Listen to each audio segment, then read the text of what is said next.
नमस्कार दर्शक बंधु मु सुरेंद्रनाथ पूर्व वीडियो रे कही गाई फार्म केमती करेंगे आज जो वीडियो करने को जाऊँगी से वीडियो रे कही आमे कौ प्रजातिर गाई रखा आउ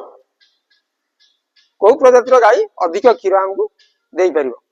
पहले आसतु से विषय आज देखी कहि मोर गोटे क्रॉस ब्रीड हॉलिस्टन अच्छी से छुआ देती काली सकाळ 9 आउ ताकू देखी आउ से केते क्षीर दब केते क्षीर दे पार से विषय में कहि चल आसन देखा से गाई देखु ये हूँ से क्रॉस ब्रीड हॉलिस्टन गाई से काली सकाळे गोटे सुंदर झील छुआटी देती आउ से छुआटी माँ पाखे आगे शोची देखु आर बयस मात्र 28 मास 30 मास भीतर 28 मास 30 मास भीतर आर बयस ये प्रथम थर छुआ आमर आ ना हूँ सोनी आ ये भारी शांत आर बदमाश मोटे ना छोट बेलू मोटे बदमाश ना भारी शांत देखु यदि आम यही टाइप क्रॉस ब्रीड हॉलिस्टन रखा ताले आम निश्चित अधिका क्षीर उत्पादन करिपरिबा बा अधिका लाभवान हो पार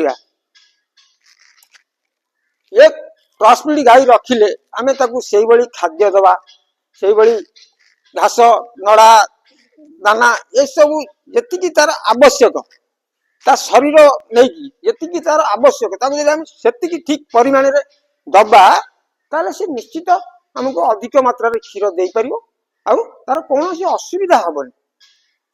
आम यदि कौन जिनिस खाद्य रे हो कि दाना रे हो कि मेडिसिन हो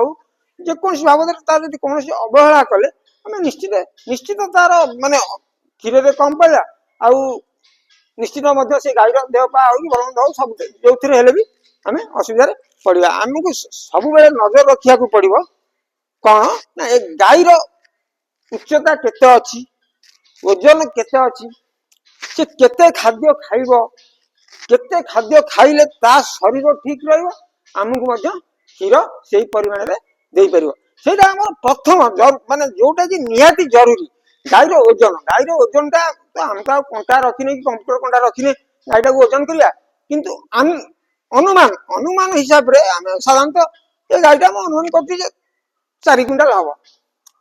4 क्विंटाल हेले आकु जदि आम खाली कौन नड़ा कि घास ये सब जिनस नदबा खाली आम दाना दबा ताले आमको आकु 8 केजी दाना दबा को पड़ो खाली आ शरीर पाई ये 8 केजी दाना खाइले ये सुस्थ रही पार क्षीर बाबद नुह खाली सुस्थ रही आपको आर 8 केजी दाना दरकार जदि ये आमको क्षीर दौर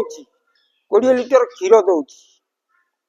ताले 20 चौ 80 8 केजी दाना से क्षीर दरकार से आम कौन करवा ना आमर जदि बाड़ी घास अच्छी आम से घास 25 केजी रु 30 केजी घास देले 10 बिड़ा रु 20 बिड़ा नड़ा देले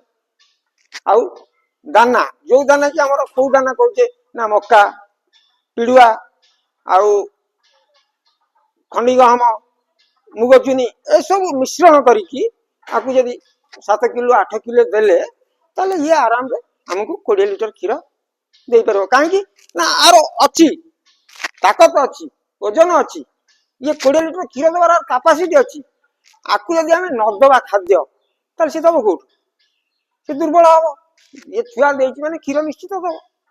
किंतु खाद्य न देकी आम कह 20 लिटर दौनी गाईटा भल नुह कि आम ये छुआ देला से हिसाब से खाद्य देवा खाद्य देला विटामिन मिनराल एगुड़ा सब दबा देला ये आमको जाई क्षीर दब आम देखा तार कैपेसिटी केते अच्छी केते पर्यंत से जाई पारुची से पर्यंत आम जा जो देखा तार क्षीर कैपेसिटी कमिला आम से रहा ता उपरको जीवार से हिसाब से खाद्य दवा से हिसाब से घास दवा से हिसाब से नड़ा आउ दाना ये सब दबा आउ ये एक कथा क्षीर बाबद ये एक कथा द्वितीय कथा है कौन किछि चाषी भाई कहती जे ये हॉलिस्टन गाई गुड़ा गर्भ रखुनी से 5 थर 10 थर रिपीट करुच्ची गर्भ रखुनी से कहीं गर्भ रखुनी से प्रति ध्यान देवा दरकार कारण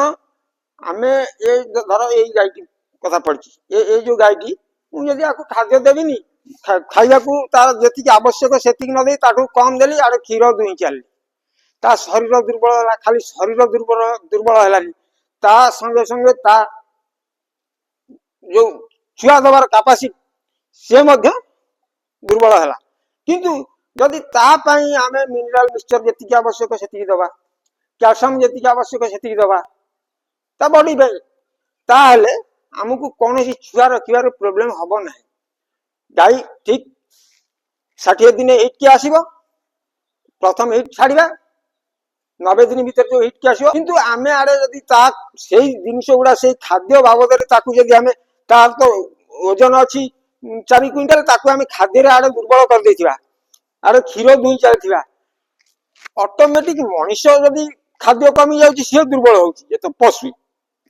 4टा गोड़ हेलानी एत बड़ शरीर हेलानी ताकू जदि सेही परिमाण में खाद्य आम न दबा ताले से कोन क्षीर आमको जेतिकी दबा कथा जो 10 लिटर जगह 8 लिटर देला 8 लिटर देला परे भी ता शरीर दुर्बल है कारण ता शरीर को आमर खाद्य सफिशिएंट हैला नाही तापर को इंजेक्शन देला आउ छुआ रखलेनी काहे छुआ रखलेनी ए गाई गुड़ा भल नुह से छुआ रखुना छुआ रखियार प्रोब्लेम टा सेठी भाई नहीं सब बेले भाई माने चिंता करिए देखिए मो गाई केते ओजन अच्छी मु ताकू केते खाद्य देबी केते मिनरल मिक्सचर देबी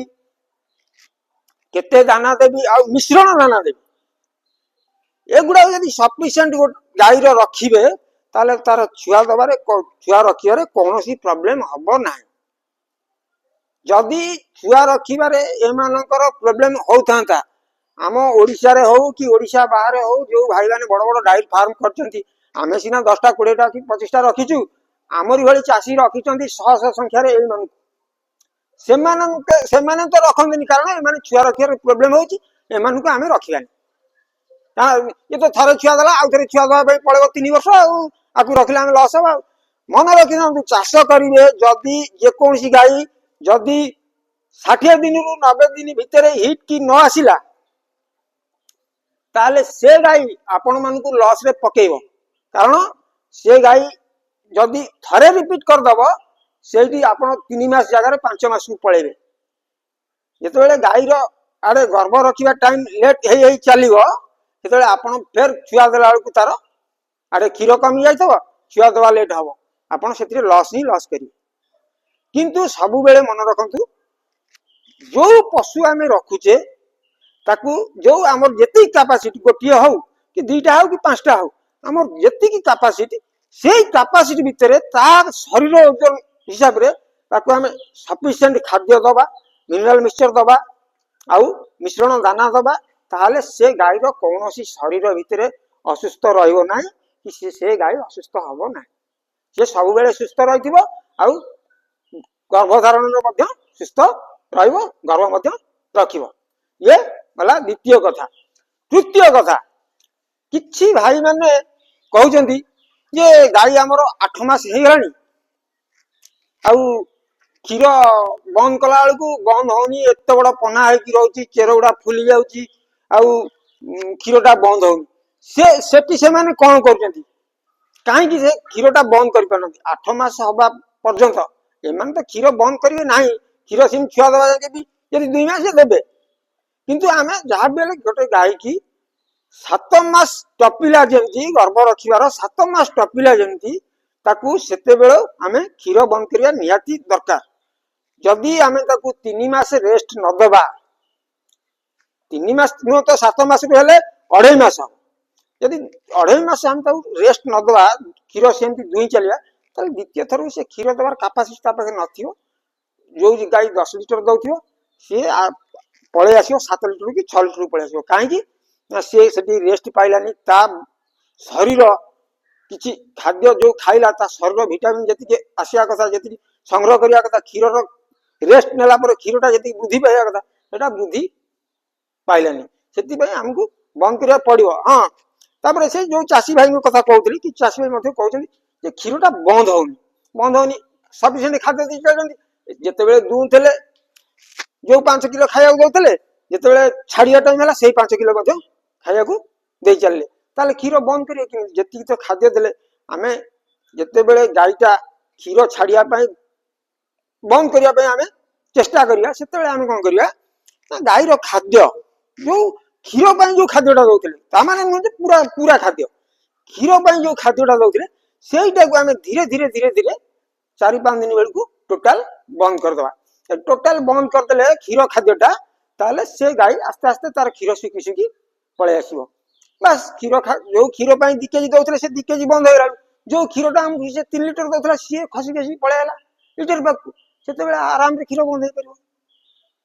ସେଥିରେ ମଧ୍ୟ ଏ ଜିନିଷଟା କିଛି ଚାଷୀ ଭାଇ ଜାଣିପାରନ୍ତିନି। ମତେ ମଧ୍ୟ କିଛି ଚାଷୀ ଭାଇ ମଧ୍ୟ ଫୋନ କରିଛନ୍ତି ଏ ବିଷୟରେ, ଭାଇ ଏମିତି କ୍ଷୀରଟା ଆମ ଗାଈ ଦଉଛି ଆଉ ବନ୍ଦ କରି ହଉନି, ସେ ପନା ଫୁଲି ଯାଉଛି, ସେ କ୍ଷୀର ବୋହୁଛି, ସେ এইটা ମଧ୍ୟ ବଡ କଥା। ବନ୍ଦ କଲା ବେଳକୁ ସବୁବେଳେ এই ଜିନିଷଟା କରିବେ। ଏ ଭିଡିଓଟା ତ ଆହୁରି କହିଲେ ତ ଅନେକ କଥା କହିହବ, କିନ୍ତୁ ଆଉ କହିବା ପାଇଁ ମଧ୍ୟ ଟାଇମ ନାହିଁ କି ଭିଡିଓଟା ବହୁତ ଲମ୍ବା ହେଇଯିବ, ସେଥିପାଇଁ ଏତିକିରେ ରଖୁଛି। ଆଉ ଯଦି ଏ ଭିଡିଓଟା ଭାଇ ମାନଙ୍କୁ ପସନ୍ଦ ହେଇଥାଏ ତାହେଲେ ମତେ ମୋ ଚ୍ୟାନେଲକୁ ସବସ୍କ୍ରାଇବ କରନ୍ତୁ ଆଉ ସେୟାର କରନ୍ତୁ, କମେଣ୍ଟ ମଧ୍ୟ